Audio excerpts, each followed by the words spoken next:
Maybe we should go there and these people.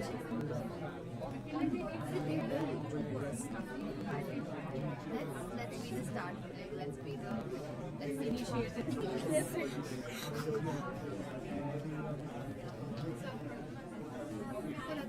You have full house. That's what you should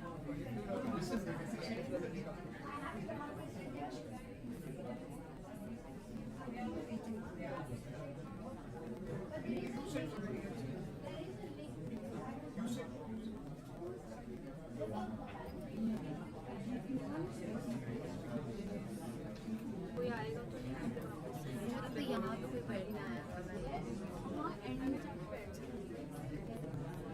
कोने में but then I think we'll not be able to hear very clearly and we'll be able to like all the people are there अभी सही में उनके साथ Maybe we are very sorry for this inconvenience. I mean, this is overshot our expectations.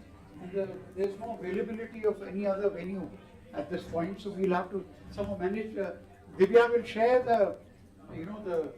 the link on this is being live webcast, so people can watch it on their mobiles. Okay, that's the only option we have. Yeah.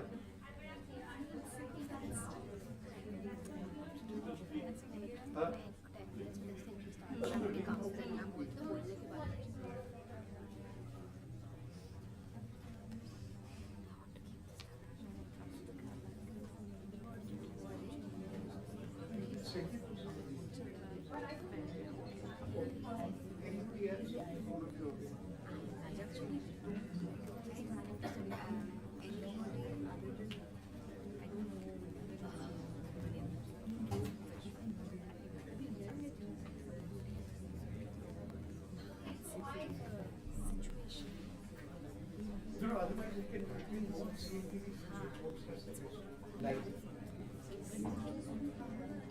Okay, so I first of all thank you so much for being here. Truly did not expect it. I've written down there's a webinar link which we have been told is available. So I've written it on a piece of paper and I'm gonna just put it near the door and hopefully I don't know who to send it to. It could be texted, but I don't know who to text it to. And there is a website as well, which if you Google, you should get the website, which is also where it is being displayed. Things are written on this piece of paper. No, it's not on IIC. You see, Alex. You see, he's in the red shirt, yeah.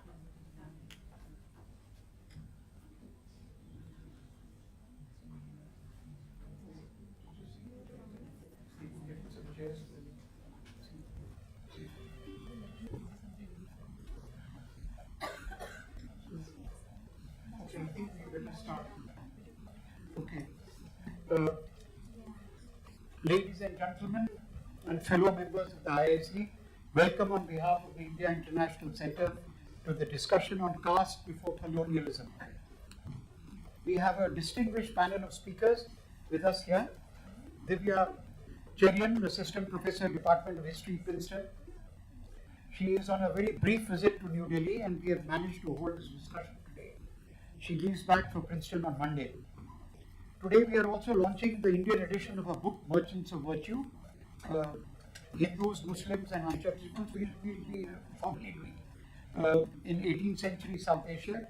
This book won the Joseph W. Elder Prize in the Indian Social Sciences for 2022. Congratulations. We have Najab Haider, Professor, Center for Historical Studies, JNU. We have Aparna Balachandran, Assistant Professor, Department of History, University of Delhi. We have Harish Vankde, Assistant Professor, Center for Political Studies, JNU, and Akanksha Kumar, Assistant Professor, Department of History, Janaki Devi Memorial College, Delhi University. And yours truly, Suhas Kurkarsh, will moderate the discussion. Now, for some housekeeping, each speaker gets 12 minutes, which takes us past 7:30. This is followed by a Q&A, and we close at 8. The panelists are requested to strictly keep to the time allotted to them, and that is 12 minutes. Now, coming to Divya's book, Merchants of Virtue, it explores the question what it meant to be Hindu in pre-colonial South Asia. A study of everyday life and local politics in the kingdom of Marwar in 18th century uncovers how merchants enforced their caste ideals of vegetarianism and bodily austerity as universal markers of Hindu identity. Using legal strategies and alliances with elites, these merchants successfully remade the category of Hindu, setting it in contrast to Untouchable in a process that reconfigured Hinduism in caste terms. In a history pertinent to understanding India today, Divyacharyan establishes the centrality of caste to the early modern Hindu self and to its imagination of inadmissible others.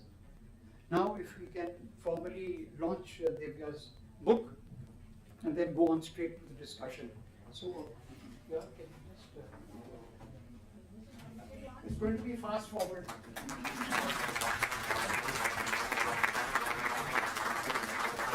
Okay, great. Now we go to the topic of today's discussion, caste before colonialism. Now, what did it mean to be Hindu in pre-colonial India in the centuries immediately prior to British conquest? What do histories of Hindu identity have to do with histories of caste? These questions have taken on increasing relevance in contemporary India and in the Indian diaspora, with the assertion of the anti-caste movement being countered through references to historical scholarship that has demonstrated the ways in which colonialism remade caste. Centering the pre-colonial past of caste provides a new perspective into how categories of Hindu, Muslim, and the untouchable animated life, law, and the local politics in India on the eve of colonial modernity. In turn, these insights have become significant for the quest of social justice today. Now, we would like Divya to open the discussion. Divya. All right, so thank you so much, Mr. Borkar. Huge thanks to Professor Heather, Balakrishnan, Ronkere, and Omar. Many thanks are due to Alex George of Navayana Press and S. Anand also of Navayana for supporting this event, and most importantly, for making possible an Indian edition of this book, the fact that it can be purchased here. Huge thanks to all of you in the room. It really means a lot to have you here. I genuinely believe the topic is an important one. Mine is just one perspective, so that is the history of caste before colonialism, and of course our esteemed panelists will have different perspectives on this issue. So, thanks so much for coming out today. I'm sort of divided. I've been given different sets of advice as to what to say in my 12 minutes. So I'm gonna try to do two things, which is too much, but I do speak fast, I have been told. So the two things I'll be doing are, I will give you a sense of the argument, because I'm assuming not everyone in the room has read the book, and I'll also give you a sense of the journey of the book, how it came to be, because of course our panelists will also talk about the book, so maybe you can have a sense of how I thought or came to these questions. So I would say the journey of the book really began in Jawaharlal Nehru University, where in fact Professor Heather was my one of the first people with whom I wrote a research paper in the Center for Historical Studies, and Harish and Akanksha, who both overlapped with me as students when I was in JNU. So I would say that for me, I came into history as a discipline, not a fan of it. That is, not a fan of the discipline.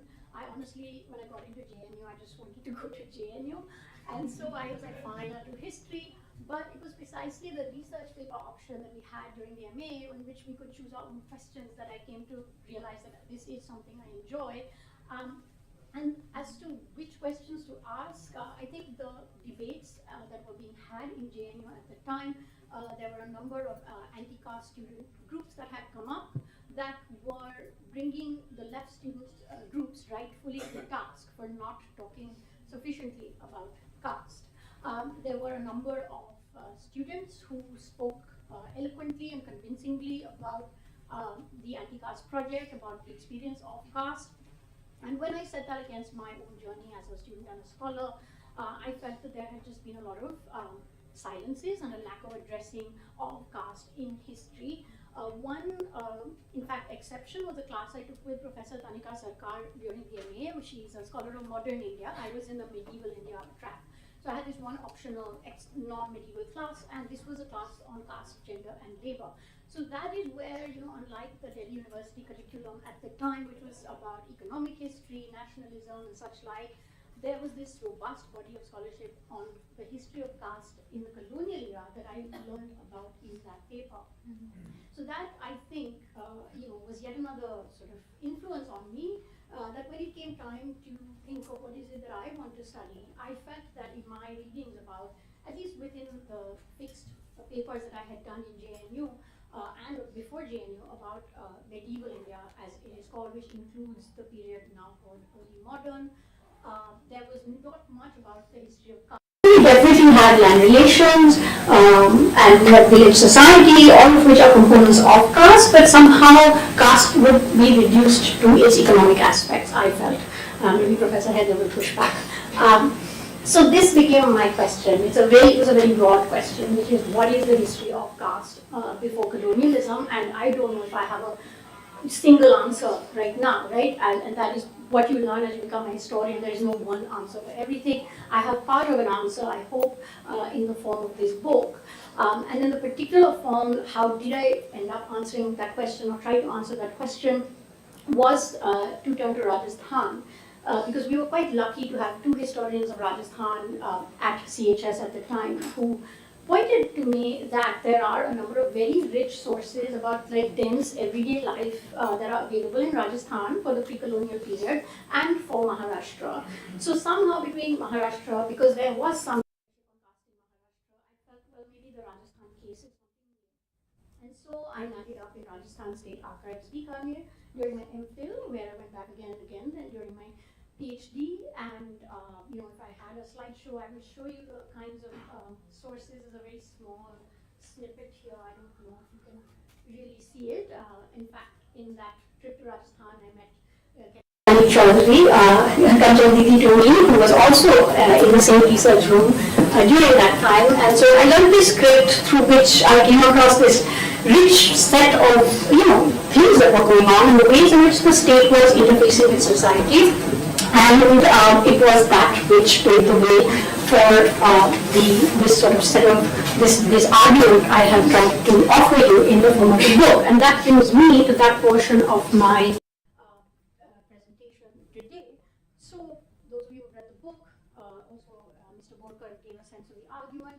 Essentially what I argue is that the merchants in Marwar, perhaps not surprisingly, when you think of Marwar, you think of merchants. I had not thought I was going to work on merchants. Honestly, in fact, I would get irritated when people were like, oh, Marwar, you must be working on the Marwaris.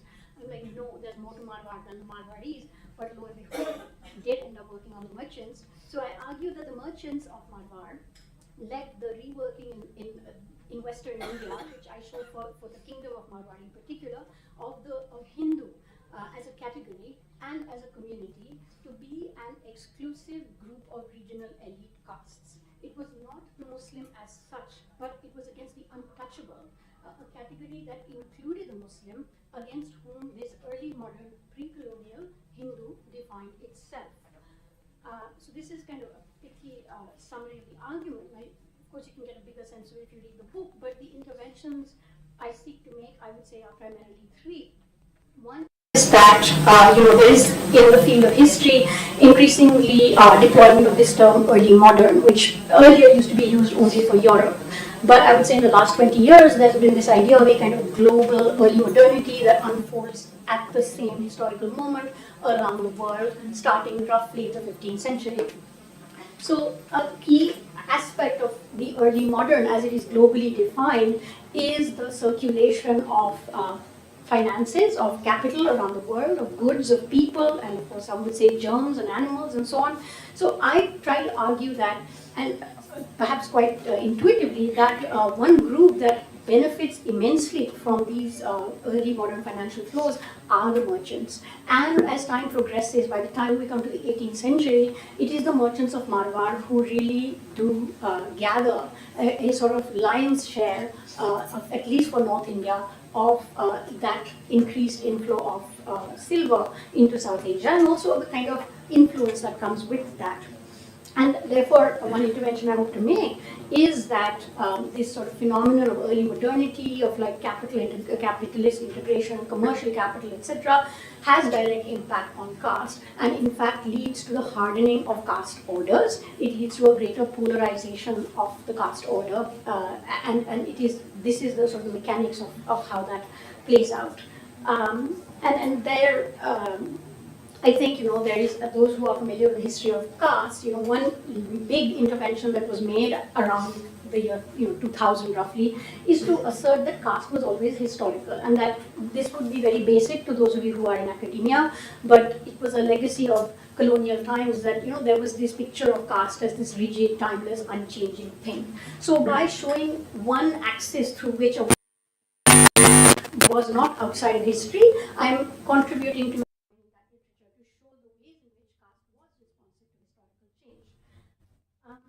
the second intervention that I am making is in the history of Hindu as a category, the idea of Hindu community.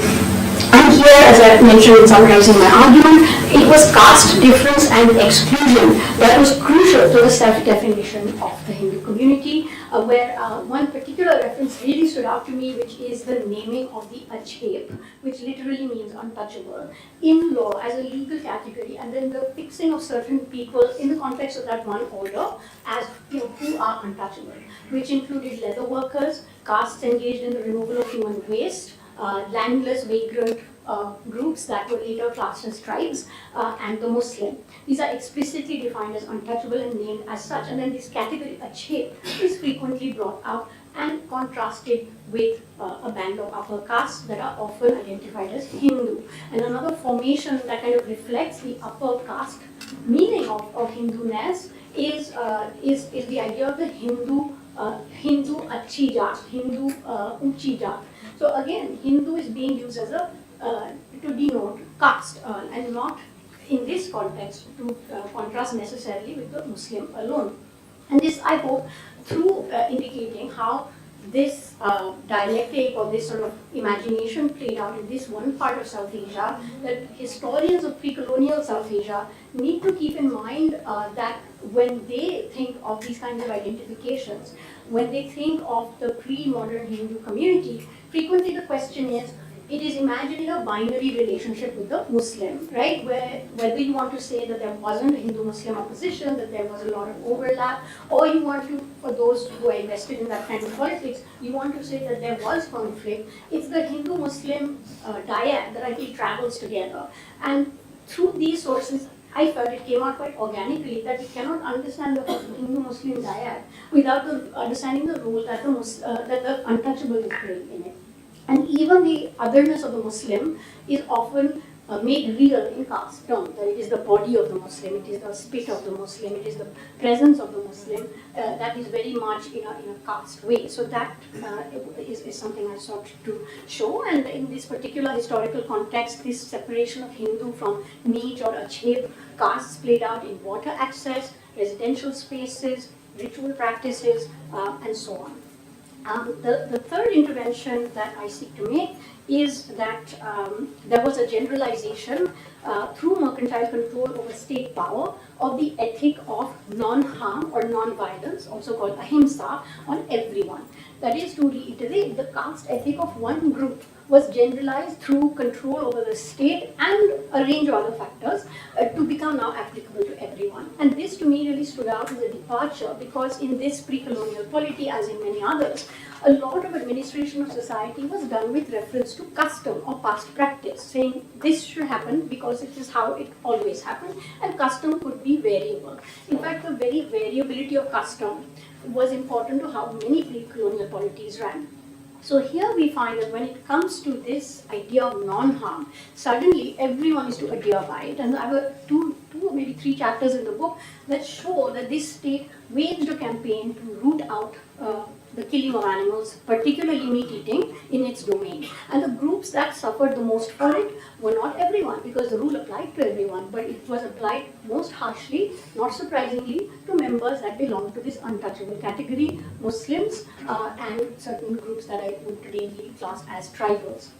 So this idea of the sort of tensions created by this seemingly benign or even sort of noble practice of non-harm, non-violence, and the ways in which it linked to the practice of caste power and the generalization of this new reimagined Hindu-ness is something I think is a sort of new perspective on how the sort of Hindu body was realized through state law in 18th century pre-colonial South Asia, at least this part of South Asia.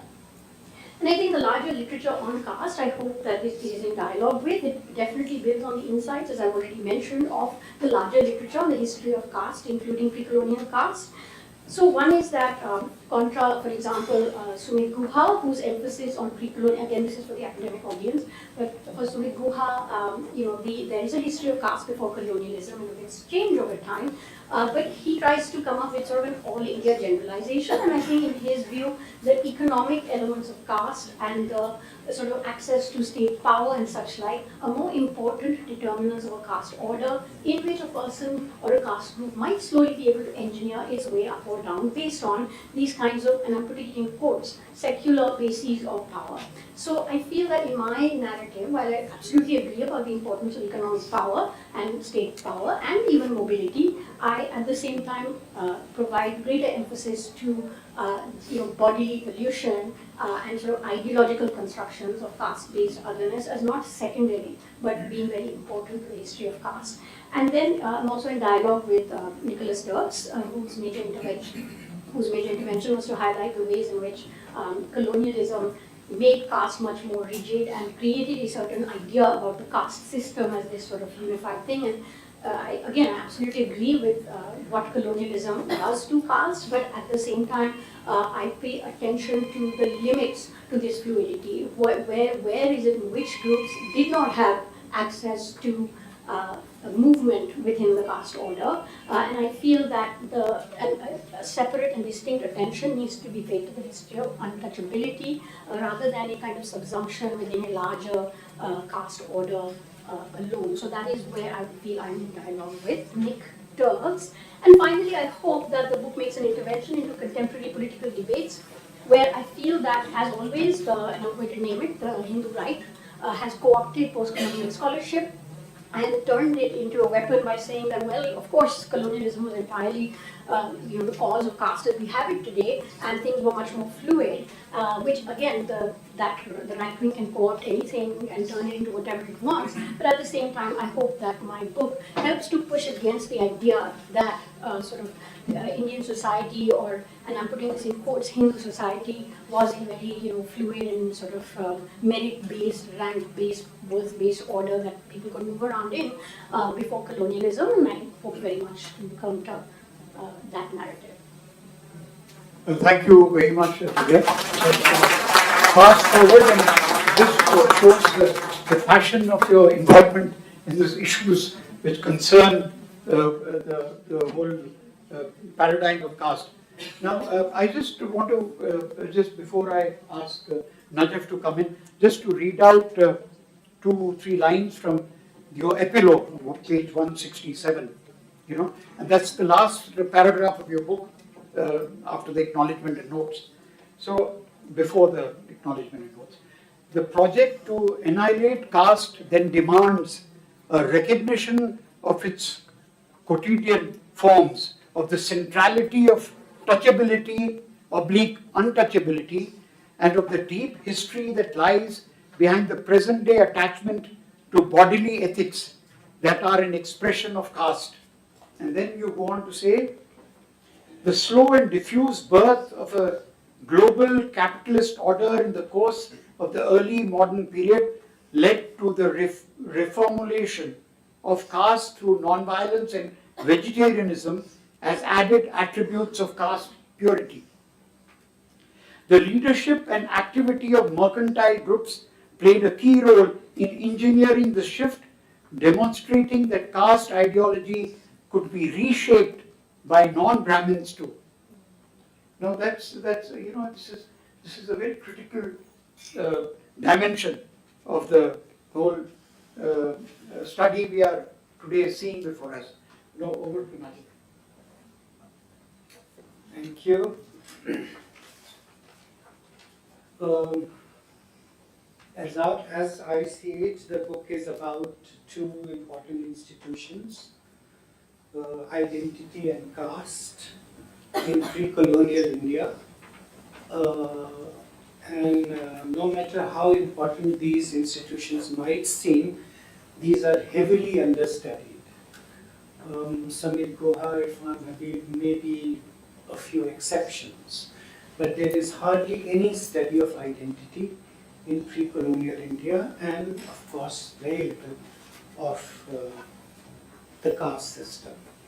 There is a bit of a interest in cross-fertilization of cultures and identities in cultural history in pre-colonial India, but that's about it.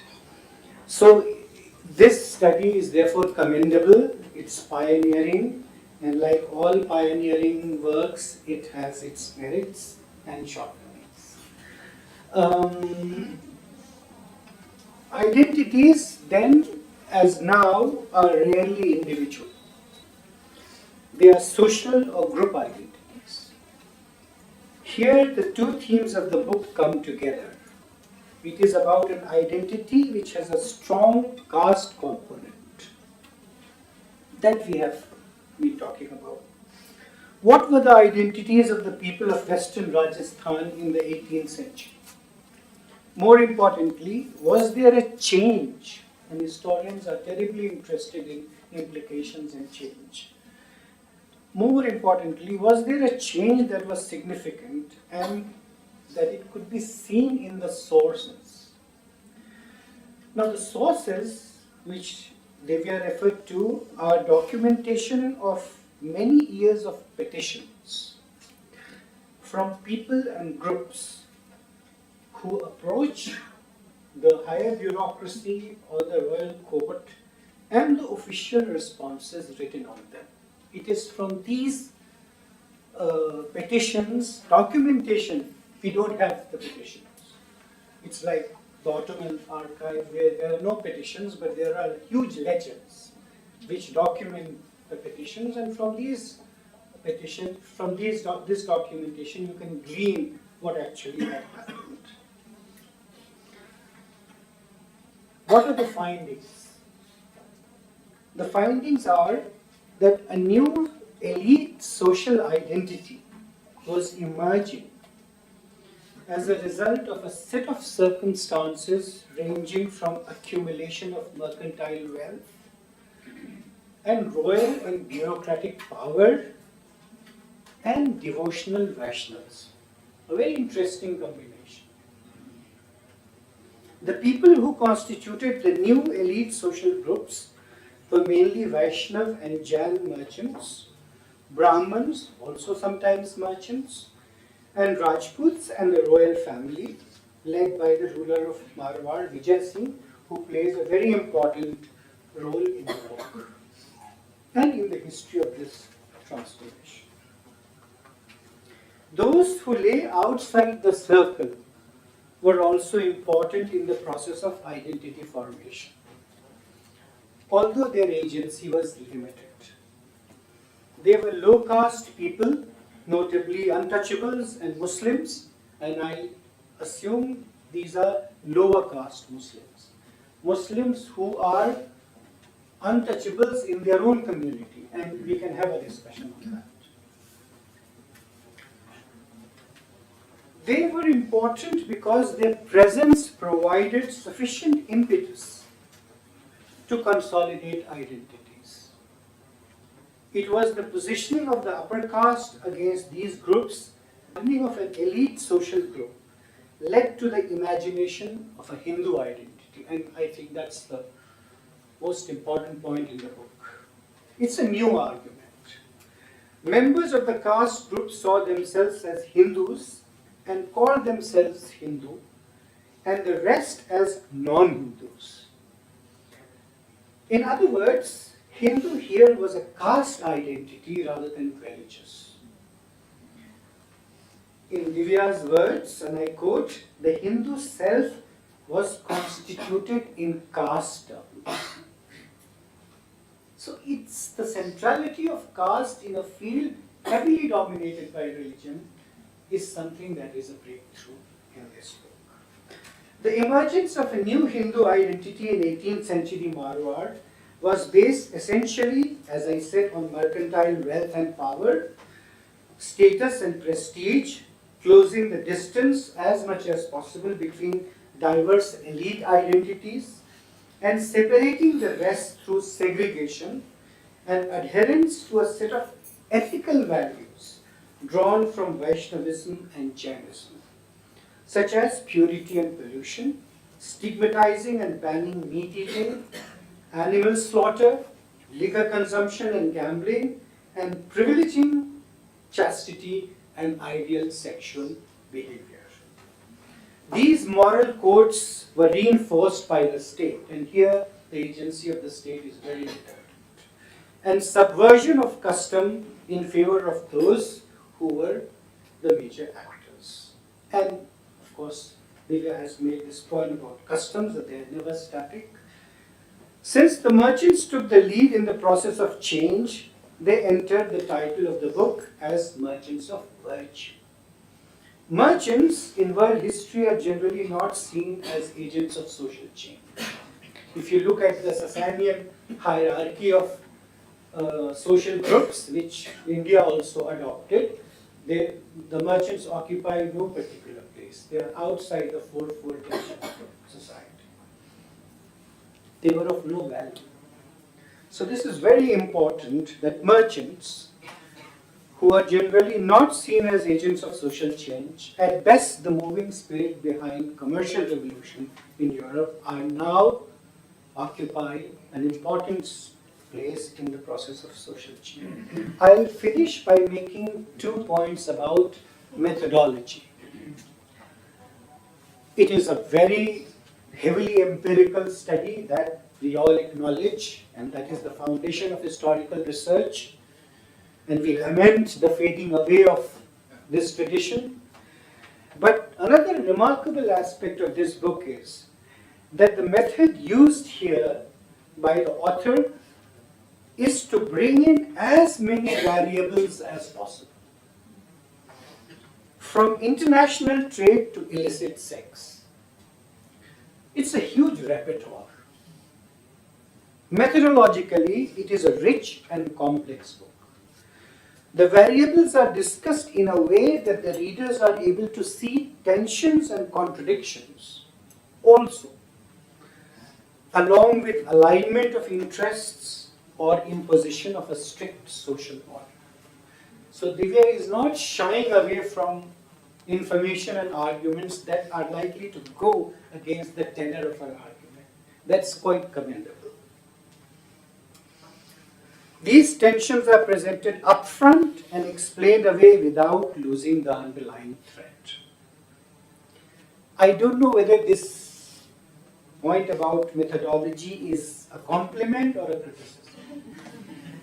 I found the book to be ironic in the sense that it uses a method premised on peaceability, academic peaceability. In other words, all kinds of views are accommodated.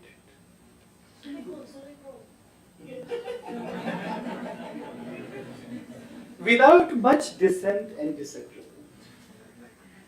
A grand unification of views has become the hallmark of scholarship in Western academia. Civility and politeness are great virtues in a dialogue on civilizations. But what is going to happen to critical scholarship if all scholars become scholars of virtue? Questions, 2 quick questions, or maybe 3 or 2.5. Why should Vijay Singh take to Vaishnavism? And why should it become widespread, like in other Rajput kingdoms? Powerful ideas of kingship are based on valor, justice, and protection. You have none of these here. Although one thing that was that an ideal king was expected to do was to uphold the social order and to see to it that it was not disturbed. Is there a paradox or duality of images here? In other words, how do military fiscalism, a term used in the book and discussed, and devotional Vaishnavism go together? Second, this you do not have to answer. How do you generalize your argument across time and space? Thank you.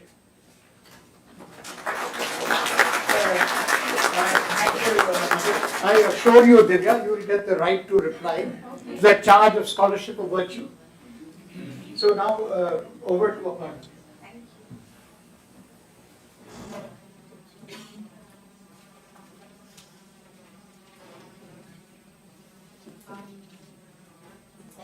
Yeah, please. Okay. Yeah. Firstly, I want to thank Divya for inviting me to speak on her book today. And this is a closely argued book, which is so rich with archival detail and provocations. I really enjoyed reading it. So I want to begin by saying that it's also a book which speaks to many different bodies of scholarship on South Asia, modern and pre-modern. Now, Mr. Bodkar wrote to all of us, saying that we have to stick to 12 minutes. So I've written down what I have to say, and hopefully I will stick to my time. Now, the form and nature of caste in pre-colonial India has, of course, been highly debated by historians over the debate. And a very influential school of historians of colonial India, and I'm talking of scholars like Nick Dirks, have argued that caste, as we understand it today, is a product of colonial modernity, and it is sort of proximity to kingship rather than Brahminical texts alone, which was central to caste hierarchies and politics in pre-colonial South Asia. Now, this is an opinion, of course, that has been very controversial and has been contested by many, including historians of pre-colonial India, including scholars who have paid close attention to, for instance, early modern poetry and literature in which caste has played an important role. Now, in my own opinion, I think this is somewhat of an overwrought debate, which is sometimes reduced to this question of did colonialism invent caste, right? So what I think is that what a lot of modern scholars of colonialism have argued is that the nature of the modern bureaucratic state and the system of colonial law, where the state is the authority from which all judicial power flows, heighten the sense of caste and religious identity, both legally and socially, under British rule. Now, Divya's work is interesting and important because it draws on both kinds of scholarship, and she argues that the malleability of the caste order may have been greater in the pre-colonial period, but as she said, this flexibility has certain limits, certain boundaries which coalesce around the figure and the body of the untouchable. Now, I thought this book is particularly interesting because it looks at the state and not at literature or poetry in the pre-modern period, and it thinks about how the state, functioning through the law in localized disputes, enabled the construction and practices of untouchability in this period. Now, in doing so, what she does is to focus on the social and the political importance of the merchant in early modern Marwar. So the merchant is a figure that is usually restricted, relegated to histories of trade, but as she said, the merchant is really at the center of this story. So for a variety of reasons, which I won't go into in detail now, because of paucity of time, in Divya's book, she argues that the merchants of Marwar, whose fortunes were in the ascendant for a variety of reasons at this time in the 18th century, were instrumental in shaping a new elite Hindu identity defined in caste terms against the body of the untouchable. So it is through caste, for instance, that Muslims in Rajasthan were rendered the other of Hindus in pre-modern Rajasthan. And we see this happen through the quotidian, through the everyday functioning of the law in the form of documents like the petition. And as Najaf said, the petition is at the heart of the archive that Divya uses. And it is through the functioning of the law that we see how a particular kind of Hindu identity is articulated and then upheld by the state. The importance of this argument is that it enables us to see these identities as historical rather than pre-given or a priori. And we see that this social order which is coming into place in the 18th century, and where we're talking about Muslims as well as Hindus, it is in its constitution, it is mediated, it is made possible through caste. And I think that's a very, very important argument that the book makes. Now, I will leave it to others, I think, to talk about the implications of this argument on on caste histories and on contemporary caste politics. And instead, I'll just make a few points, and I have a few questions for Divya.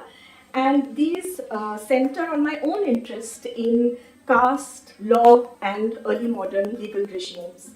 And I thought what I would do was to use my time to talk a little bit about the law and the use of the legal archive, which is central to this book. Now, a few years ago, I was the co-editor of a volume which Nandita Sahai contributed a piece on petitions from 18th century Jodhpur.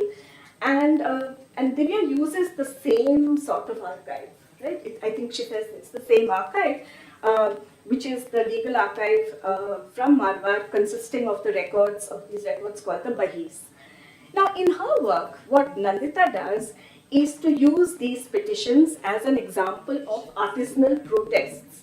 And she, in fact, uses these records, uses these petitions to talk about the existence of a pre-modern public made up of subaltern legal subjects. Now, in contrast, what Divya does is to place an emphasis on the power of the state and particular merchants associated with the state to craft a new social order, right? And for instance, she also underlines that what she does is to actually represent lower caste voices in the archive and mediated through legal, scribal, and clerical intermediaries through scripts of power. So one question I had was really how to think about these two different kinds of perspectives, right? If indeed they actually throw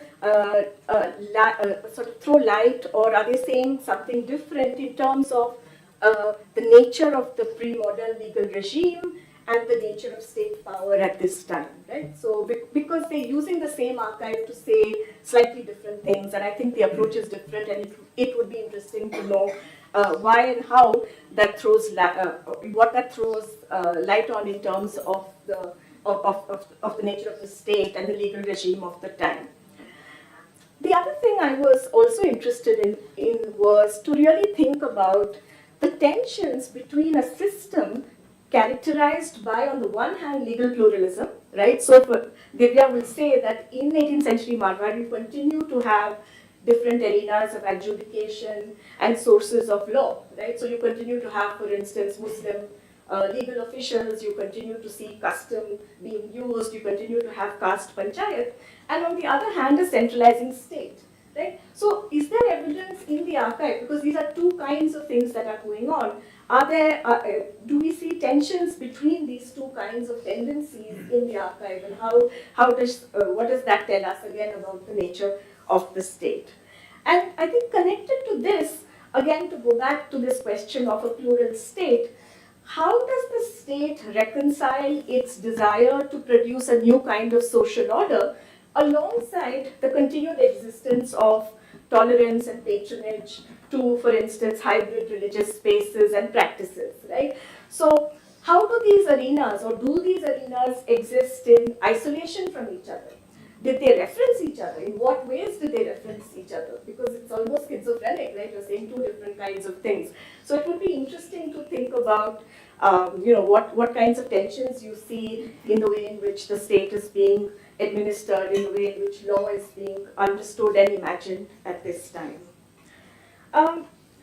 Another comment that I had was about the petitions themselves, and I think one particularly interesting point that you make, which Najaf also mentioned, is that if you look at these petitions from these merchants, what you see is that what is referred to is not the language of custom or customary practice, but to an idea of ethics, this idea of virtue.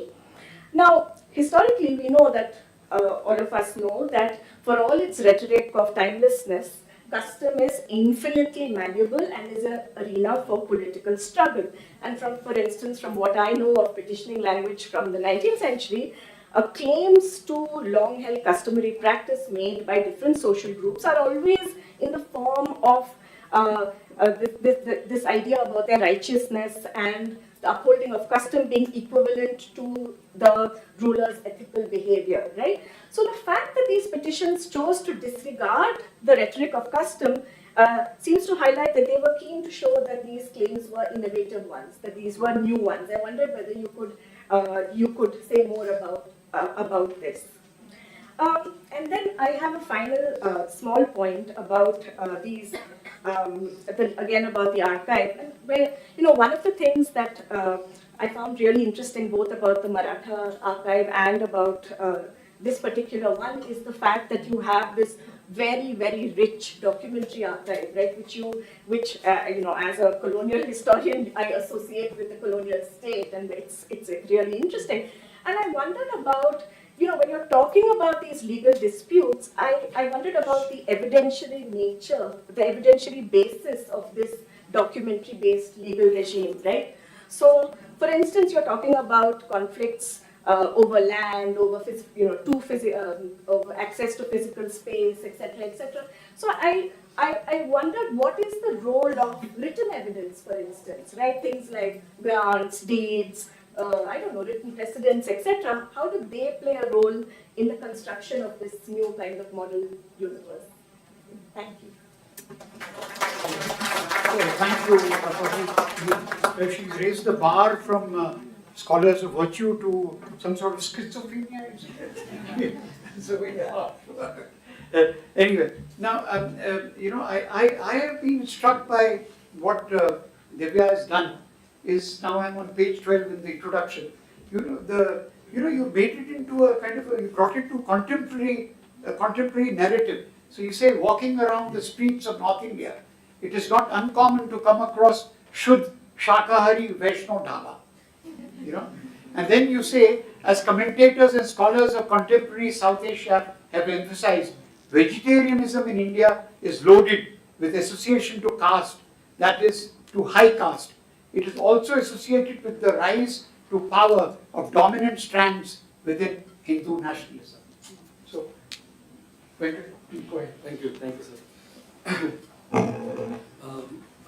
Deva, thank you very much for being part of such wonderful discussion. The mic cut your phone. Now, of course, the thing is, there are a lot of literature available now on caste and its relationship with early colonial time. Recent work by Manoj Mitta's work on sacred caste, or earlier to that, Junaid Sheikh has written on Bombay outcast, which also talked about the same. And while reading your work, I thought that there are parallels with these works. There are reasons for that, why I'm saying this. And let me start with the method in that case. One is, of course, that the commonsensical method that we often identify with the Dalit Bahujan perspective, that there is a method to understand caste, and that method is to understand caste as divine, canonical, religious, spiritual notion of caste, which is eternal for a very, very long time. And maybe there are various mutation going on with caste, but the core essence doesn't change. That is of hierarchy, purity, impurity, and punishment remains intact. They had not been changed much. And therefore, when we enter into another approach to deal with caste, mainly what you adopted or the Dirk's approach earlier, that there are events, institutions, there are markers, there are like state for that matter, which is the powerful institution that curates and establish the essence of caste. This approach is a second approach, is a different approach. And probably your work is doing that kind of a exercise where you are suggesting that there are people, mainly Marwaris in Rajasthan, which understand caste as a fluid, but wanted to establish as a notion, as a kind of permanent notion to deal with human affairs. And that suggests that there is a power of an institution or a community to define how caste will operate and who will be punished and who will be excluded. This is a kind of very, very important separation from what they call the Dalit Bahujan perspective on how to understand caste. And Dirks actually did that, and probably your work follows that pattern, that there are institutions, there are powerful people, or those who can curate and establish the essence of caste. So it is an interesting way to deal with caste. But again, as I said, that this suggestion that the merchant castes are almost not like the European bourgeoisie, the European bourgeoisie, the way it was educated and reformist and revolutionary even. Similar possibility is not there with Indian bourgeoisie, mainly the merchant class or the Marwaris of Rajasthan. And therefore, probably you are the way you wanted to suggest that the making of the Hindu identity is based on this kind of formation where the interest of certain people against the other, the untouchables first, and in alliance with the Muslims. The combination of these two, that somewhere the Hindu identity is formed out of this packaging of these two, not just one, which is basically later on development, like later colonial development. My suggestion, my basic critique is just on this particular formation, what you suggested. Probably there is a kind of a reading within the Dalit Bahujan perspective that there is a Brahmanical order which is social in nature, which of course later on elevated into political order, which is probably the notion of Hindutva. Hindutva does that kind of a larger politicization of the social and created an identity against the Muslim. But the social has not changed much. The social remained the same. And therefore there is a what they call othering of the Dalits in social, around which the other caste create their identity, and that is an Hindu identity which Ambedkar accepts and endorses and suggests that the othering of the untouchables is the making of the Hindu. Whereas at the political sphere, the right wing is doing something what they call the othering of the Muslims. And that is a larger what we call collection of all the castes, including the untouchables, what Gandhi did during the Pune Pact. So there is a kind of a disruption going on here. And therefore probably when you are suggesting that the Dalits and Muslims are combined, and suggested that the idea of impurity or even for that filth or grina in Hindi, they are all associated with Muslims and Dalits together, and around that the Hindu identity is crafted. It's a kind of, I can accept that hypothesis, but still I believe that there is something more than that. Probably the book speaks a lot about untouchables, filth, hatred, and even what they call the division between the upper caste and the lower caste. But there is little bit less information on the Muslim side, that how that particular sense of hatred is just equivalent to the untouchables. The Muslims and untouchables, of course, are two separate, very, very important categories. Just because they are meat eaters or just because they do some professions like untouchables, is it possible to kind of craft the whole community almost similar to the untouchables and create the whole community against them. So that is not little plausible, I believe. And therefore, more information about the Muslim categorization is required, which I thought is absent in your work. There is just some notions around, as I said, that the idea of hatred or prejudice around both the communities together, that is there. But it is little difficult to accept that Dalits and Muslims are seen as same. Untouchables and Muslims are seen as same. That is a kind of a difficult proposition. Why? Further, I will be asking this particular question. Why? Because if you see the contemporary political scene where the Dalit Muslim question is being now projected in a bigger way, suggesting that the Muslims are almost equivalent to Dalits. And therefore, state policy or state support should be forwarded to the Muslims. That argument is coming from the same logic, and therefore the argument against that Dalits or Muslims are two separate categories, they cannot be clubbed together, but your book is trying to work on that particular pattern. And therefore, probably this suggestion that Dalits and the Muslims, that critical separation between the two happened mainly post-partition. And post-partition is that particular period of time where you understand that the space that which Muslims had during before the partition was basically now snatched by the Dalits because of Ambedkar's presence. The similar profits and policies which were there for the Muslims before partition were now granted to the Dalits. So there is some kind of what you call relationship between the Dalit and the Muslim identity, but still combining together as one. And around these two combined identities, a bigger Hindu identity is formed. I think is a far-fetched proposition, I believe. Second, as I said, that the division between the Brahminical order, which is based on caste, and the Hindutva order, which is anti-Muslim. These two orders. And your book doesn't make that kind of a larger assessment about this particular arrangement.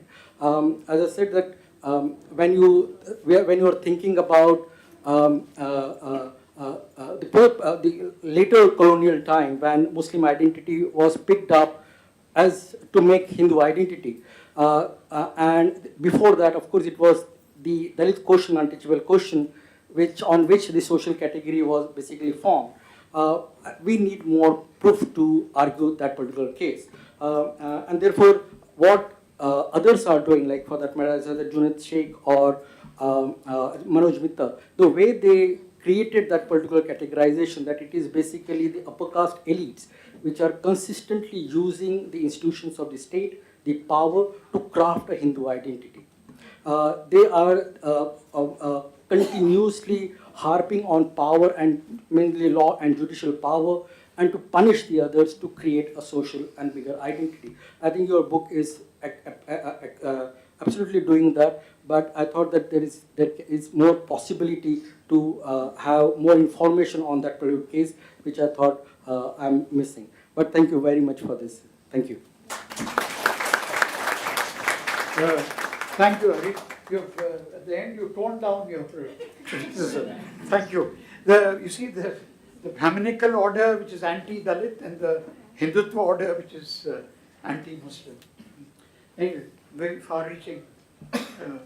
Now we go to our last panelist, Akansha. Go ahead. Thank you. Okay. Thank you, Divya, for giving me this opportunity. I'm so thrilled to know that you wanted to hear my views. Now, what I wanted to do, of course, there's really great criticism of the book which has come out here. But when Divya told me that I want you to, do this, so she told me two things. That one is, of course, the relevance of the book and the research, and also, how do we introduce this book to probably, new researches. This is something that I want to focus on. And the third is I wanted to draw parallels with my research and my research experience with regards to caste and colonialism and post-colonial is basically my area. So where Harish actually ended is something which is something where I also carry forward here, because I will try to, in whatever time we have, try to draw little parallels here with my research.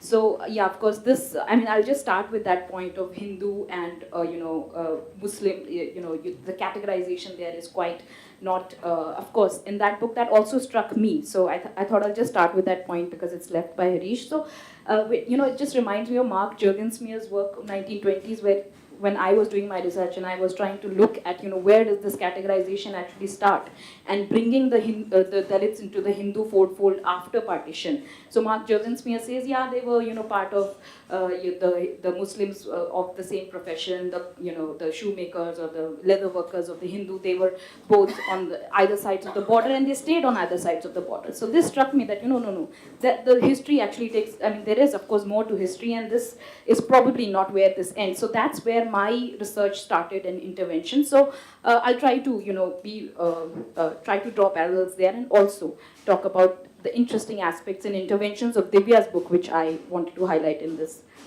short talk. So, I was once asked by very recently by a famous historian, why did it take 70 years for historians to delve into research of caste?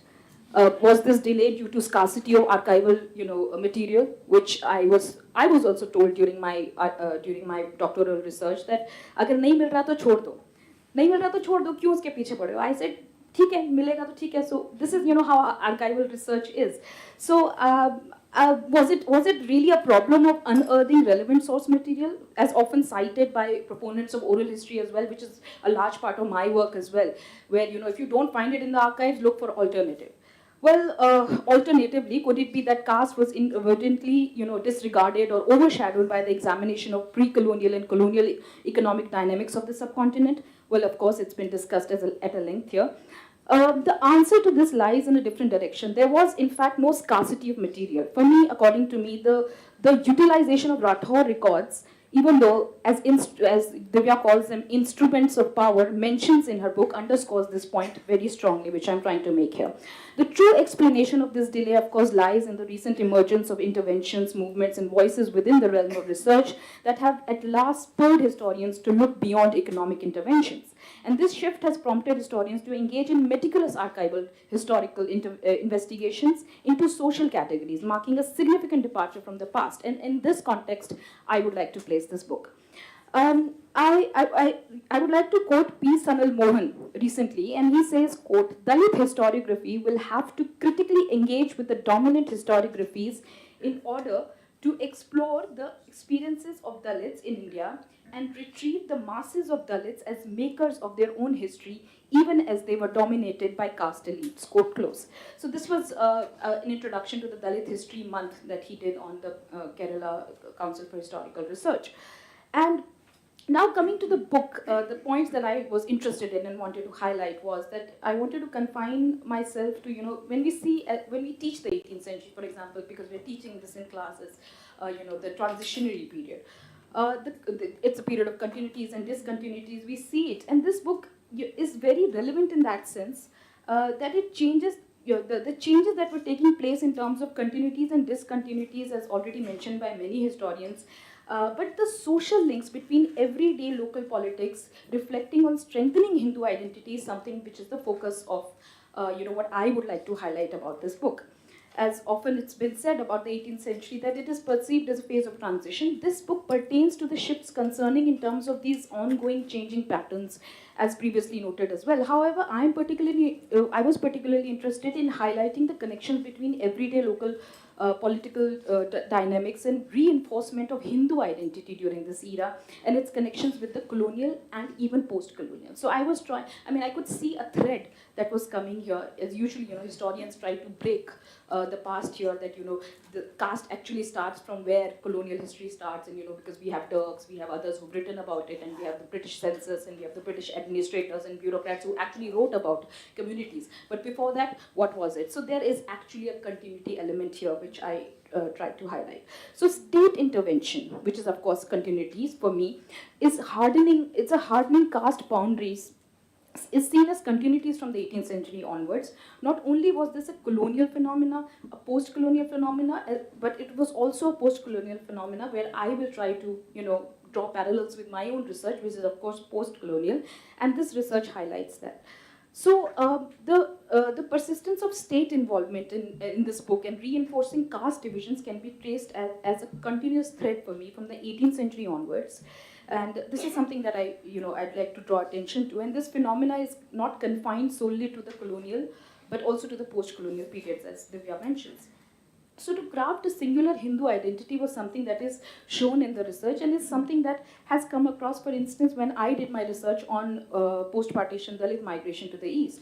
There was a very heavy state intervention, or at least attempt to craft a singular Hindu identity by providing state support for escorting standard Dalits who were left behind due to partition riots. The process of shaping a unified Hindu identity is evident in the research findings of Divya's book as well, as illustrated by my own research in post-partition Dalit migration to the east in the context of significant state involvement, or at least an endeavor to construct a cohesive Hindu identity, is quite apparent. The research mentions several castes, who of course carry a same history when entering into the colonial history.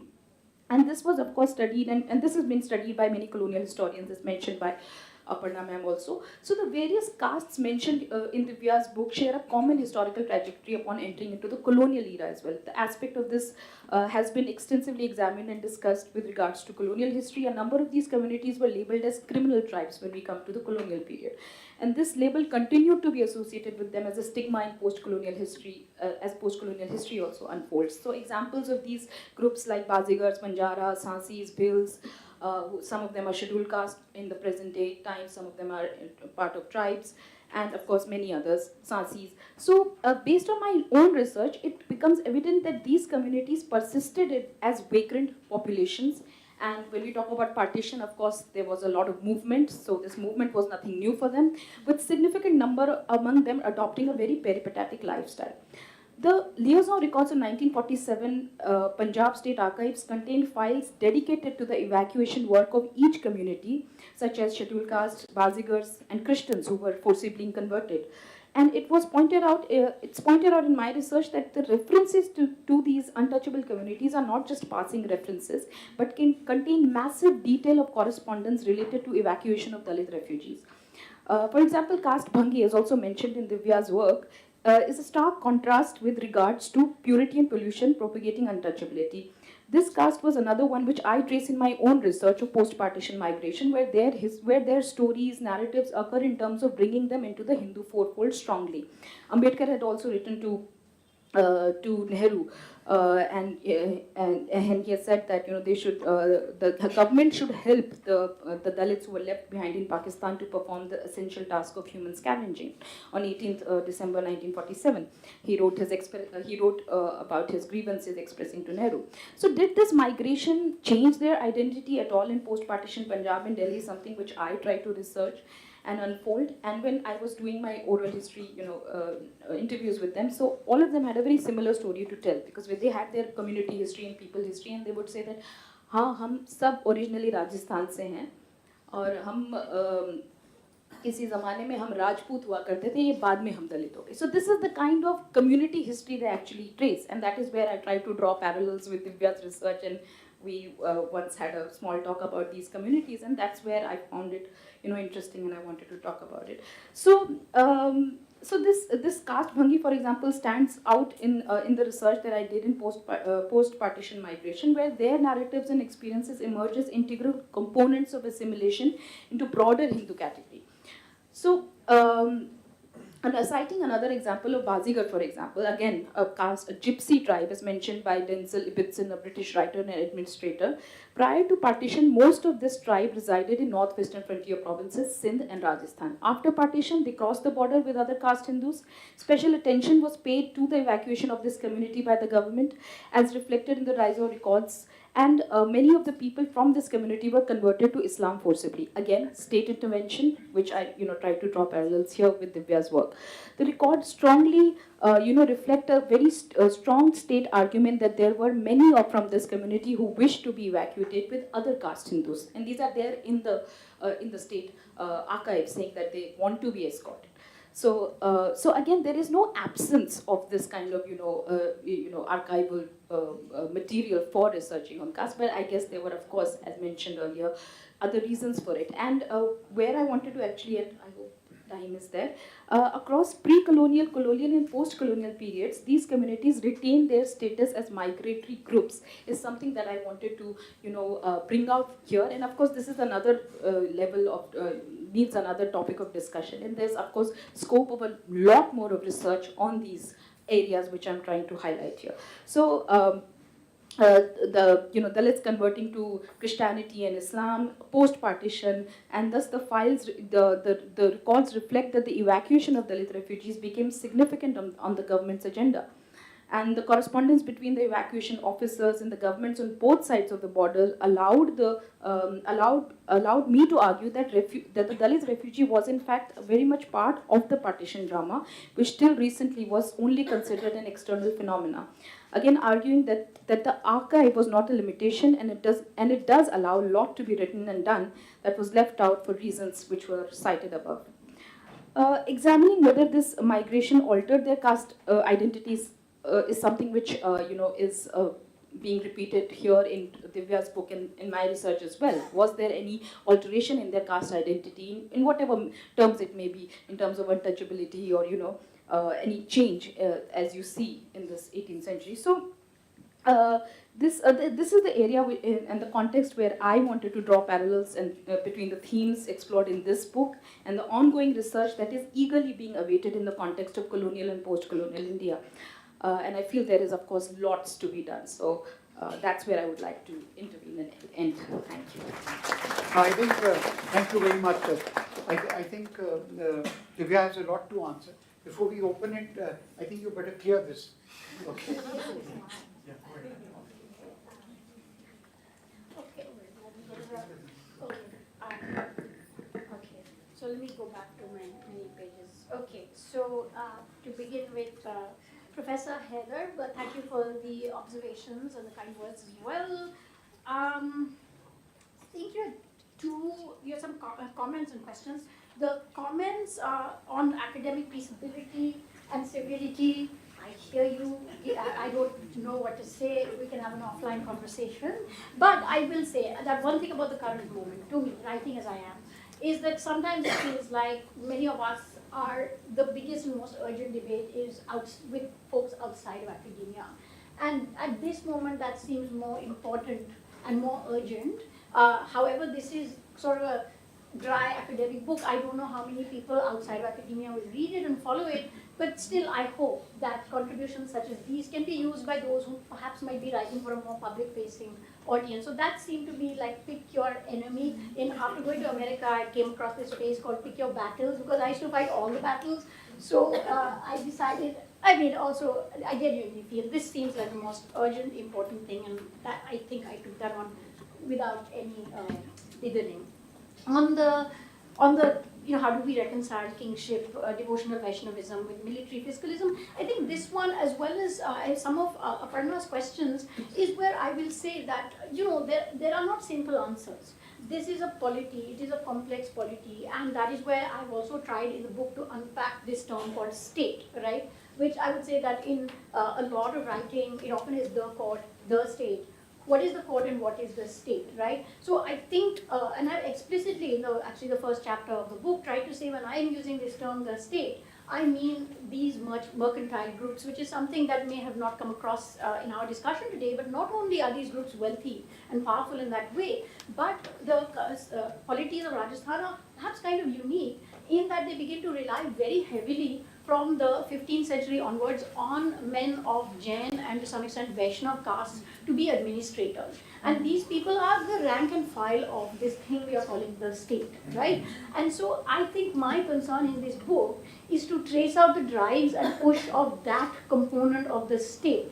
And that perhaps to me is why I highlighted the merchants and not the king in the title and in my argumentation in the book, is that to answer your question, why does this Rajput king become Vaishnav? I think part of the story is that he is on a back foot.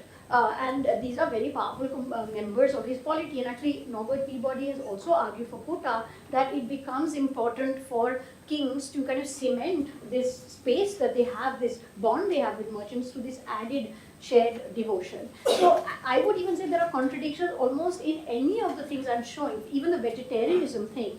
I simply don't have the sources to pull out those threads. But even with the vegetarian embrace of this state, what happens to animal slaughter for Devi worship? You know, all of these Rajput clans are Devi worshippers before battle, before war. Are they going to simply give up on this? Is this something that goes on under the surface? I'm not sure. There are many like so-called Hindu communities and Rajput clans that are components of this state that continue to be not Vaishnava, or that may be Vaishnava and may continue to. So there are tensions, absolutely, but it is that drive and the kind of direction given to this state by the mercantile component that I wanted to highlight. How do we generalize? I don't generalize. You know, yes, I have South Asia in the title, right? But I'm not saying this is necessarily happening everywhere.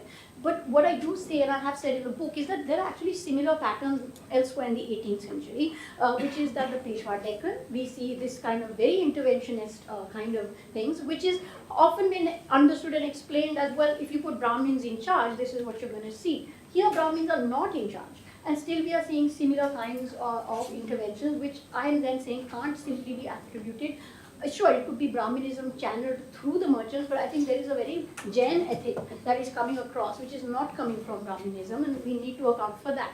So I think there are other parts of South Asia, other parts of post-Mughal or Mughal decline spaces that we see similar things in. So I would say there are parallels, but where it really becomes an all-India story is in the 19th century, when these Marwari merchants give direction to Hindutva, which I think answers some of Harish's questions, which I cannot do as a scholar of pre-colonial. I cannot write sort of research based on that, but based on other people's research, I will say that what happens here becomes very important for what happens all India from the 19th century onwards.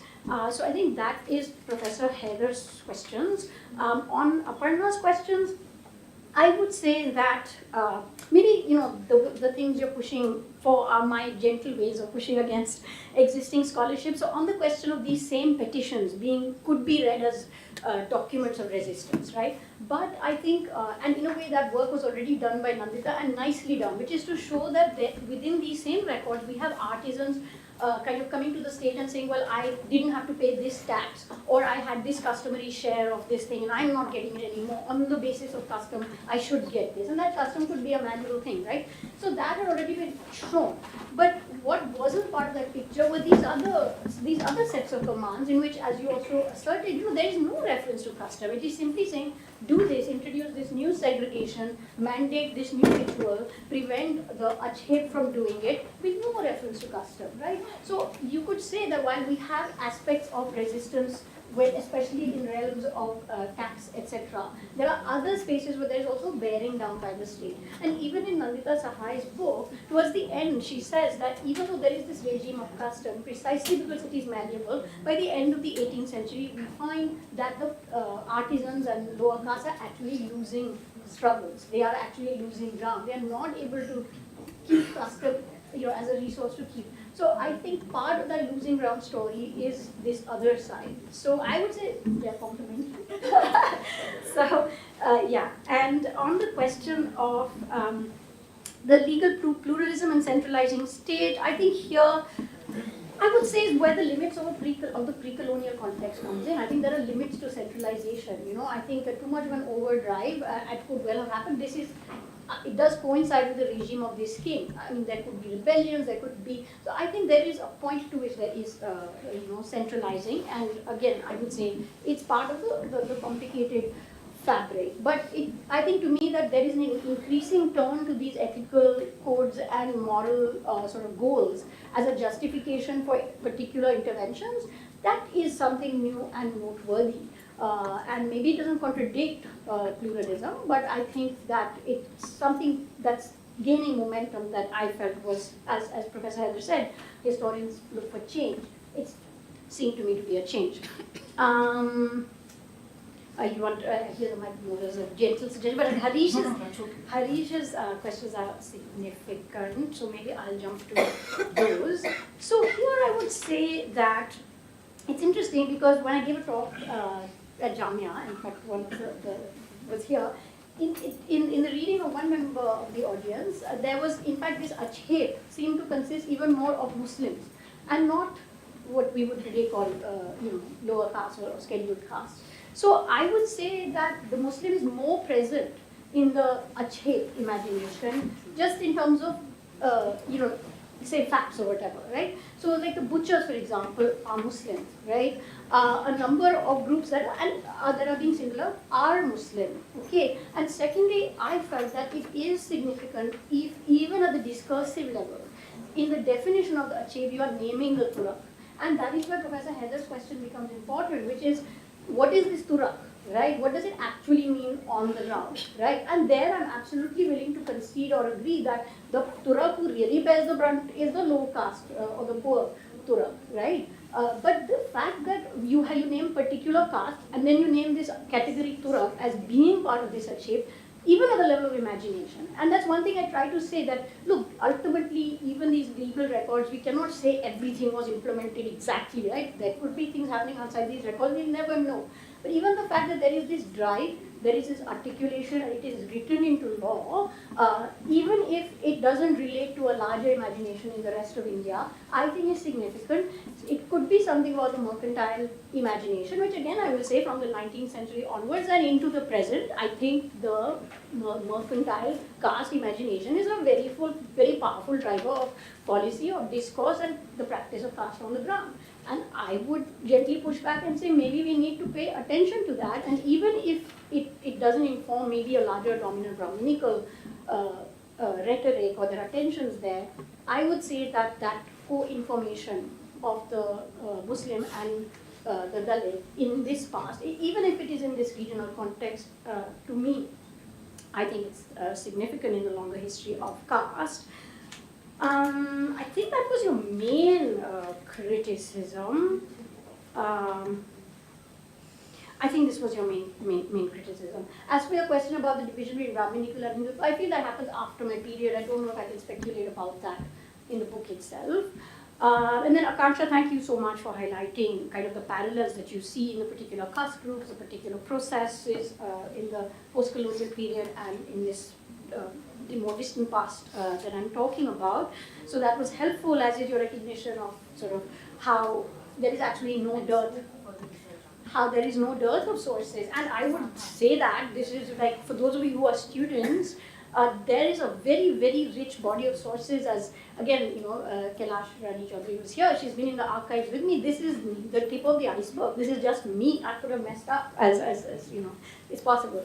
And so this is just one kingdom. There are many kingdoms whose records like this are in the Rajasthan State Archives. And those of you who know Devanagari, like modern Devanagari Hindi, it takes just a few weeks' effort to take those baby steps, and then you will run. So I mean, really, as Akanksha was saying, this is nothing else. Take it as an invitation to dive in, and there's so much more to be done on the history of caste. And in fact, Harish and I were talking the other day, like there's also the pre-early modern, that is the medieval history of caste, where often people have simply not asked a lot of these questions. Just like Akanksha was saying, people will say there are no sources. Like when I went to the archive, I was told, I said I'm working on मैं जाति पे काम कर रही हूँ, जाति प्रथा पे काम कर रही हूँ. They said, पर कौन सी जाति पे काम कर रही हो? Like you cannot be working on the जाति प्रथा. You have to be working on particular castes. So these questions are there. They just need to be asked for different time periods. So I fully agree with your Akanksha. I don't know if I dodged any questions there, but I'd be glad to answer them. I think we'll pick up a few questions from the audience now. They've been very extremely patient. So just grab a mic wherever you are, and so that, because we are recording. So can you? There any? I bet there must be some questions coming in. I think you just relax. I could repeat the question. Yeah. certainly. So go ahead. Well, Where are Alone? Yeah. Can you catch him there? Yeah. Bring it ahead. Bring the camera ahead. Yeah. Go ahead. Okay, thank you. Well, first, congratulations, because medieval is something which is often allows you, or rather becomes a shield, not to talk about caste or not to investigate caste as a part of the historical process. However, I just want to have a pinpointed posture that the obnoxiousness which has been created by the claimed post-colonial scholarships and the paradigm of thought process, and the ways in which Nicholas Dirk constructed the history of so-called caste, which is extremely erroneous, to get guided by the hegemonic narrative as well as number of presuppositions that are inbuilt in nature. After I just glanced through your book, I'm sorry that I have not read it in complete. But glancing your book, I realized that there are certain presuppositions that goes in understanding and interpretation of the historical records and the data. How do you propose to shun those presuppositions and come up with the text that will have a very critical engagement within the caste scholarships and also what Dr. Ambedkar had said about the rules and principles? Thank you. There's a mic grab here. Sorry? There's a mic grab. Yeah, go ahead. I have a very brief comment. One, it is very refreshing and like a breath of fresh air to hear young scholars speaking here at the IIC. Thank you very much. And what I want to add to the discussion is that how the mercantile classes came to be so influential was told to me by a Jain from Rajasthan. He said, "Sir, हम तो राजपूत हैं." मैंने कहा, "अब राजपूत हैं तो जैन राजपूत कैसे हो सकते हैं?" He said, "जिसका राज उसी के पूत." Thank you.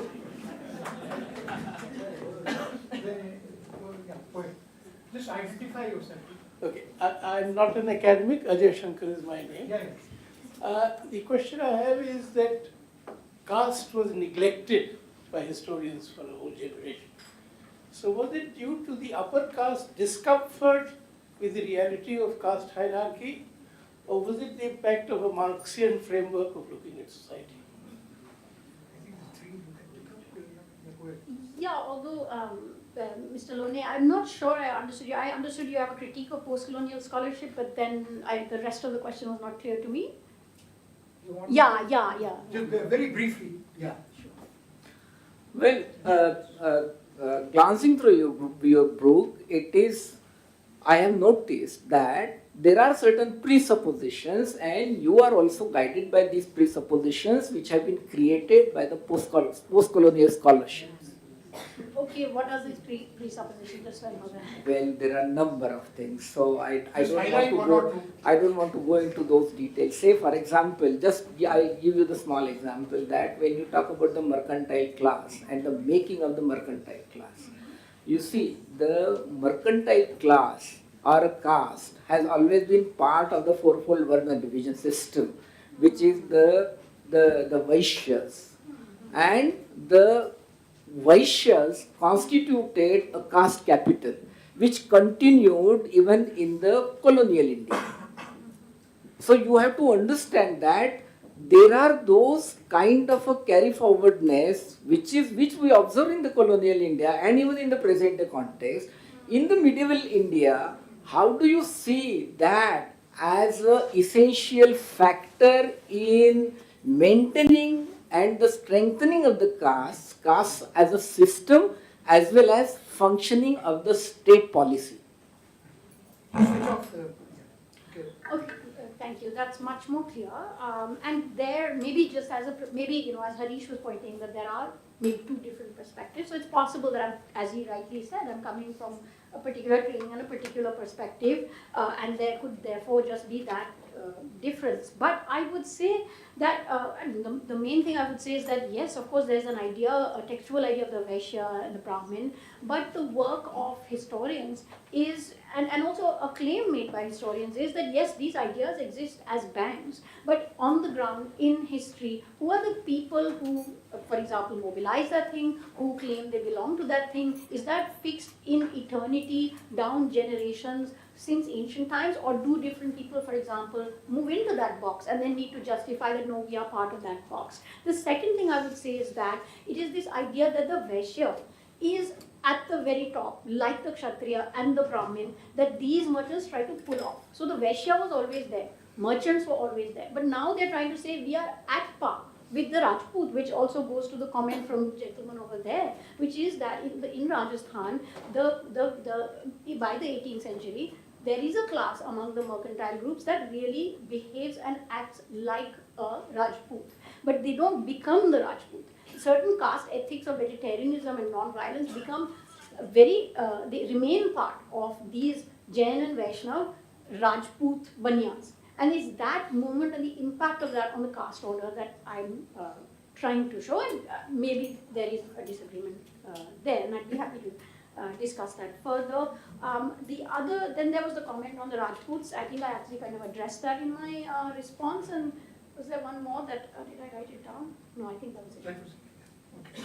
Oh no, your question. No, I don't think, in fact, Professor Habib, who you perhaps see as the poster child of Marxist history in India, no, he has written about caste, and in fact, against you may say that you could perhaps make the charge against post-colonial scholars that there is a kind of romanticization of the pre-colonial, the canvas against the impact of colonialism is measured. You can't say that about the Marxists. And the Marxists always talked about power, and they always talked about oppression. They did talk about caste as well. So I wouldn't blame it on the Marxists. I would say, yes, how much research was done, what the relationship of caste to class was. Maybe there's more to discuss over there, but I wouldn't blame the Marxists.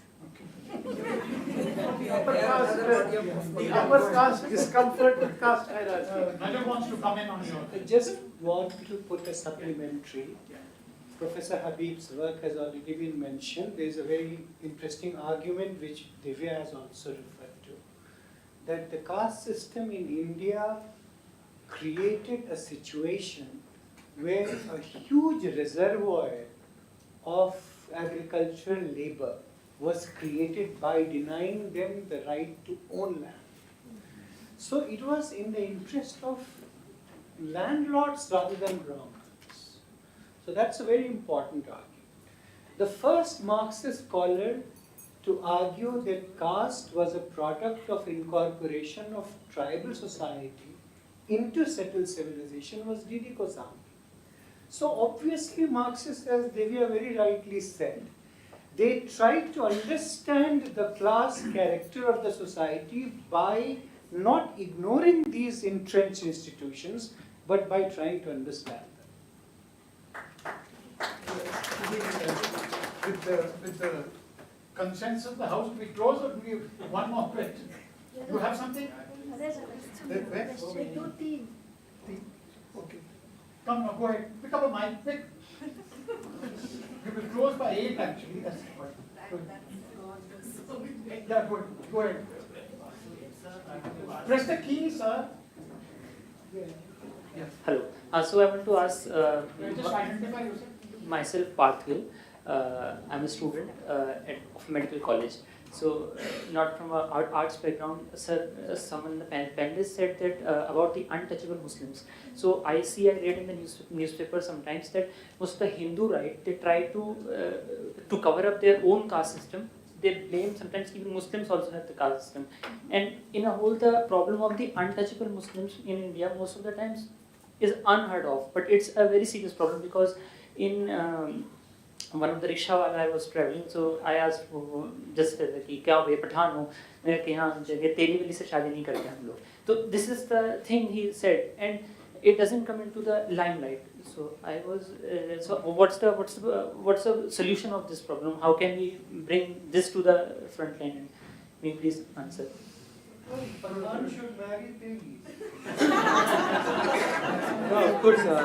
But There's a, Professor Chokha wants to come in again. just a very brief question. The merchants becoming the kind of most important people in the society, how can it be connected to the corporate politician nexus in the current world? A tangent. Yeah, go ahead. Huh? Okay, go. Yeah. So you're too close, just get shift it, catch it. Come here. Yeah. This is a clarificatory question. My name is Supriya. I am a student at Center for Political Studies. Aparna, JNU. Aparna referred to that previous scholarship had more referred to Bhakti poetry and others on making that same point. I will just take the name of the scholar and ask you, how does your scholarship fit in the earlier scholarship done by David Lorenzen? I thought, that is the line of argument you're taking in. There is something called communalism before colonialism. So I just want to know what the invention of the Muslim Other, he argues that it starts something from around 1200, and there are arguments against that. Especially in my discipline, Jyotirmay Sharma and others have put in a strong argument against that. So I just want to know, how does that fit in? How your scholarship fits in there? My last question. Yes, can I have pick up my question? Yes. You can pick this one at the top also. Stand and do it. Podium. Okay. Yeah. No, just This one. It's not on. You don't. I just You don't need to. No? I just use this. It's on. It takes just longer to use this. Hi, Divya. Great book. I just had one question, and it's not, and it's really about the 18th century and the Rajputs. And this is also a period, as you know, of the kind of, there's this huge sort of rift between Shaivas and Vaishnavas. And this shapes a lot of the making of state and legal codes in some Rajput kingdoms, not all, many of which are Shaiva. So I'm just wondering if some of these legal codes and some of this drive towards vegetarianism, etc., also others Shaivas. And if so, what does this mean about Hinduism? That's all. Hello. So I have a quick question. I think it's related to this. Hello, Divya. Thank you for your presentation. And it's a book I look after. I want to really read it at the earliest. My name is Rajat. My question is related to this because when you talk about early modern India, this is a category you kind of used in order to open up the discussion.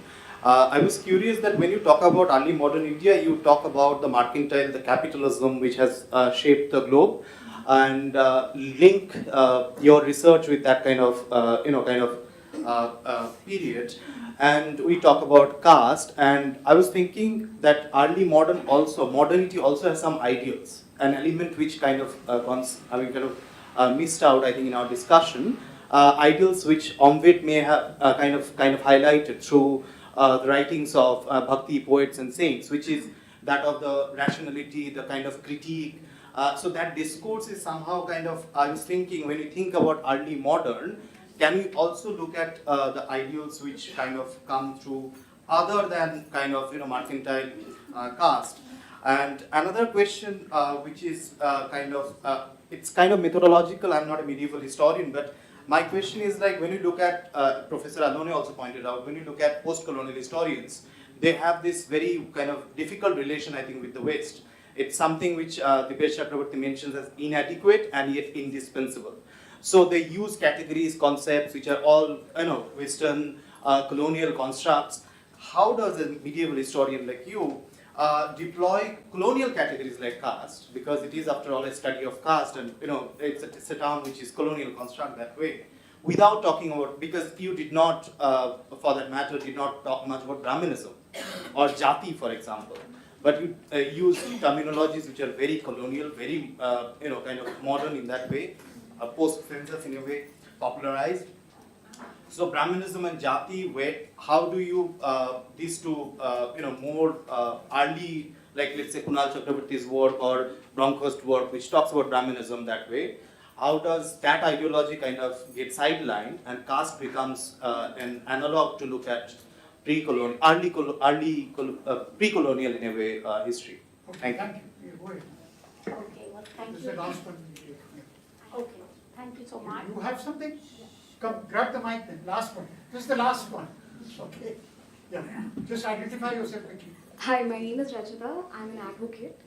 My question is, when we're talking about history of caste and we're talking about the politics of caste, what does it mean for the people who were gender minorities at that point of time? Because that's something that I've not yet heard of in your discussion. So in case there's something that you have to offer on that. Thank you. Thank you. Okay, so thanks for these questions. I'm trying to see where it was. So something about the Hindu right, and I just wrote some scrambly notes here. The very first question after the last round, can you remind me who was it? Yeah, oh right, okay, sorry, I remember now. I remember The now. rickshaw wala. Yes.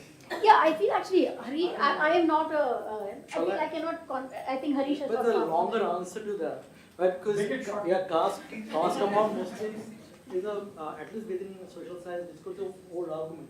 Ambedkar wrote about caste amongst the Muslims long back in Caste in India. Imtiaz Ahmad wrote almost early 60s about the social stratification among the Muslims. And of course, multiple commission reports, Kalkar, Mandal, Raghunath Mishra, all of them suggested that there is a significant similarities of Hindu caste among the Muslims and which needs some kind of state support. So that question is of course there, and there is already political movement on that called the Pasmanda Muslim Mahajur. So there is movement, there are policy framework, and there are sociological works on caste. Probably this hall is a little unrelevant. Yeah. So then, Supriya, I don't know where, yeah, there you are. So your question about my relation to David Lorenzen, I would say I agree with that, that debate on the side, the group that says there was something like a Hindu identity, a sort of self-naming, if with or without name. That's also a further debate, right? Where some people are like, sure, there was something coming together, but it didn't have a name. So I would agree with that argument, but I think where I would, I hope that I'm adding something is to say that Hindu thing was not purely communal as we understand it today, which is vis-a-vis the Muslim. And I think though Lorenzel has written about caste and bhakti, in that essay about Hinduism, it's vis-a-vis the Musalman, I think. So I would say that in that imagination of the Musalman, even if we take only the Musalman, where again Harish's point is, can we clump the Musalman and Dalit together? Even if we take only the Musalman, the Musalman is imagined as other, or the Tura, in caste terms. And this is visible even in Brahminical literature, starting from the 12th century itself, which is the idea, for example, the Musalman in a Sanskrit play will speak a lower register of language, which is before the coming of Muslims given to lower castes. Similarly, the Muslims' body is represented again 12th century onwards in both Brahmin and Jain Sanskrit texts as it is an emphasis on the bodily otherness of the Musliman, which could coexist simultaneously. And this is where I agree with that literature in my synthetic way, that there were also other Sanskrit texts that may compare a Muslim king to a Hindu god. So there was, in those times, there were multiple authors with multiple perspectives, multiple whatever. So yes, I would say the imagination of the Musalman was also in caste terms, and that is where I would add to Lorenzen's claim. On the Shaiva Vaishnava, so in Marwar, that really takes off in the 19th century with the coming of Maharaja Man Singh. In this period, I don't see such a, at least if it's there, it's not visible in these records, that sort of conflict between Shaiva or Devi worshippers on the one hand and Vaishnavas on the other. So, but that said, because I took my study beyond the reign of Vijay Singh, in the sources from the time, the early years of Maharaja Man Singh. So this is a Shaiva king who comes to power about 15-20 years after this particular very Vaishnava king that I talked about. Is that even he talks about weeding out Naths who do maskhari. Like there are certain kinds of Naths that are now to be encouraged and certain kinds of Naths that are not fitting into this. So I would only suggest, because I don't have the sources, but there is a possibility that there is a, using the Hindu imagination of the term, that there is a Hinduization of the Naths, or Vaishnavization of the Naths, potentially in a site like the Marwar court. That is merely a suggestion. So I would say that. So on ideas of sort of modernity or egalitarianism, we can say, in the thinking of sort of bhakti poets who could be of low caste, that is where I will say again, and I'm grateful to Professor Heather for recognizing ways in which I have included, even in the book, materials that are contrapuntal to the argument. So I have an example of a leather-working man who is giving vachan, is saying some kind of thing, and he has gathered around him a bunch of followers, which includes 3 or 4 Mahajans, who are again this mercantile caste. So he has this mixed caste following, some of which are upper caste. And the kind of language that is used, it sounds like he's saying something in a Vaishnava Bhakti kind of vein. And it comes into the state record because the state says it is unacceptable for these Mahajans to be listening to this low caste guy. And it tries to break up this assembly. And even the local mercantile caste body treats these particular Mahajans as not acceptable for listening to the words of this. So there are strands like this, and that is again going to Aparna's question. I don't mean to say there is a flattening of this landscape. To me, the fact that there is such a drive and whatever efforts are made in that direction are important and worth documenting, but it doesn't mean that everything was steamrolled and everything was erased.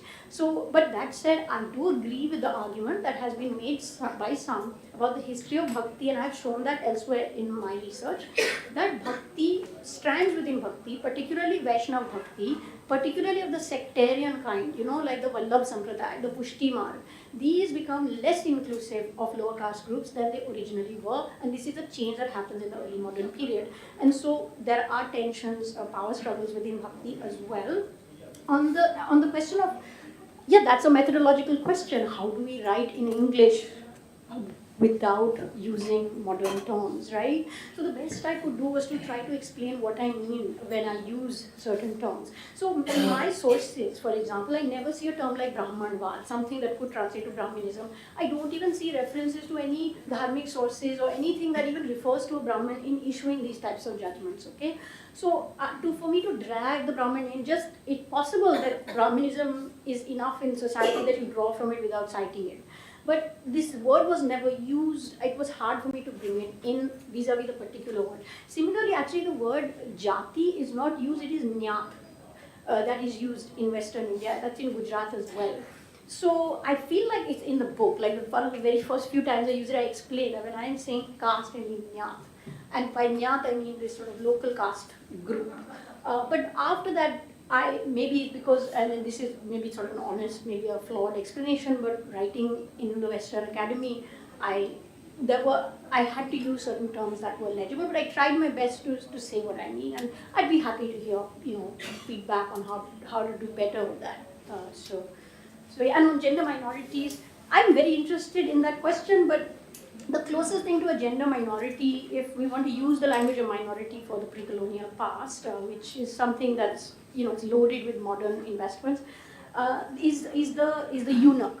So there is this figure called the Najar, which shows up in these sources, and a Najar is a eunuch, which is something in most pre-colonial courts, and even going into the colonial period, there were eunuchs. And these eunuchs were pretty high-ranking, including the early Bahis that I have read, even issuing and signing state orders.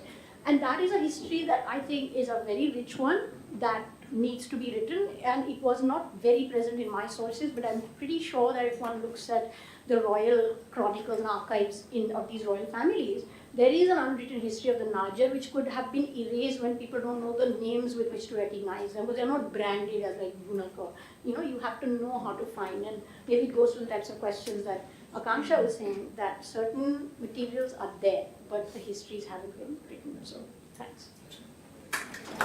So, thank you very much. I just have a small comment to make. I am quite impressed by the writing of history, which is a commentary on our contemporary times, Now, when I was doing my MPhil at Delhi University in history, this was never to be seen, We had a cap on the time where we could talk about. And the second part is that, merchants of virtue becoming merchants of power. That's a reflection of our times. Thank you. Thank you so much.